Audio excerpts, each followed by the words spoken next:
Yeah, I mean, so self-compassion, is a piece of mindfulness, or mindfulness is a piece of self-compassion. It's a concept that's just not part of athletic culture, being nice to ourselves. And what brought it to light for me, this understanding that we're with ourselves all the time. And if we can be kind to ourselves and treat ourselves as if we were to treat, one of our best friends, talk to ourselves as if we were talking to one of our friends, because we're usually our own biggest critic. But if we can be kind to ourselves, then we're not so afraid to move forward.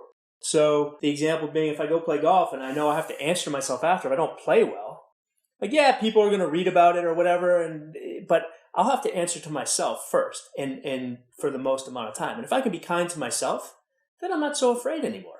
And to start to remove a little bit of the fear or the anxiety through self-compassion can really help guys develop quite a bit of freedom. And again, it's not a concept that's very popular in athletic culture. We've always been taught we need to demand more from ourselves. And if we're hard on ourselves, that's how we'll improve.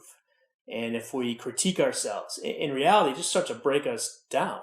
So there's three pieces to sort of the self-compassion, three components. Self-kindness, being kind to ourselves, the way we speak to ourselves. So the idea of self-kindness is it allows us to feel safe as we respond to painful experiences so that we're no longer operating from a place of fear. It's not settling. It's just knowing that sometimes maybe this happens. And this gets into the second piece, this common humanity. We all experience fear. We all experience anxiety. We all experience joy. You name the emotion. The third piece is mindfulness. Can we be aware?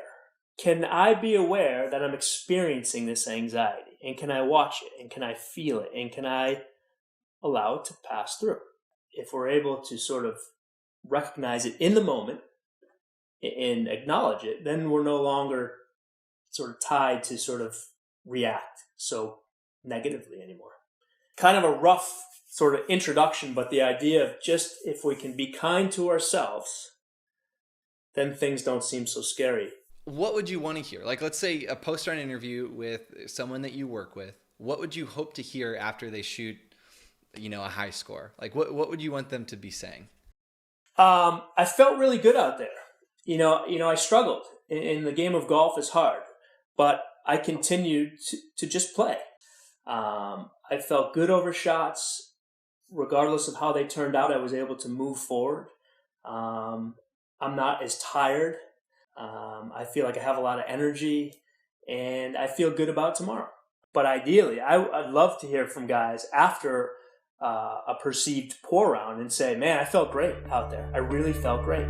I hope that you enjoyed that preview of a presentation from our Unlocking Performance Virtual Summit. If you want to get access to that presentation as well as all of our other amazing education as part of this summit on understanding the mental game, head over to unlockingperformancesummit.com. You can see all of the presenters, get all the details, and see if it's something that can help you play better golf and shoot lower scores on the golf course.